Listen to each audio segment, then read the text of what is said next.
அதுக்குள்ள எப்படி சொல்ல முடியும்? நம்ம வேணா பழகி பார்க்கலாமே.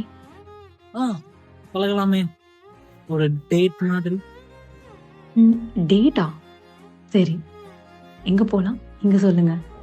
ஆ ஒரு நல்ல டீ கடைக்கு போமா? டீ கடையா? அங்க போய் ஏங்க, பசங்களுக்கும் டீக்கு உண்டான காதல் உங்களுக்கு தெரியுமாங்க? ஹாப்பினஸ்க்காக ட்ரீட் வைக்கிறதுக்கும் டீ கடை தான் போவோம். லோன்லினஸ் வந்தால் ஆறுதல் சொல்கிறதுக்கும் டீ கடை தாங்க போவோம். அவன் கொடுக்குற சூடான டீயை ஒரு சிப்பாக குடிக்கும்போது friendship, love, sports, cinema, love ஃபெயிலியர்னு எல்லாமே பேசி முடிச்சிருவோம். அதுவும் அந்த லாஸ்ட் சிப்பை குடிக்கும்போது அது அப்படியே உள்ளே போய் என்னென்னமோ பண்ணும் பாருங்க. ஒரு டீக்கு பின்னாடி இவ்ளோ இருக்கா? பட் வேணாமே. ஏன்? ஏன்னா எனக்கு சின்ன வயசுல இருந்து டீ குடிக்கிற பழக்கமே கிடையாது. ஹலோ? ஹலோ?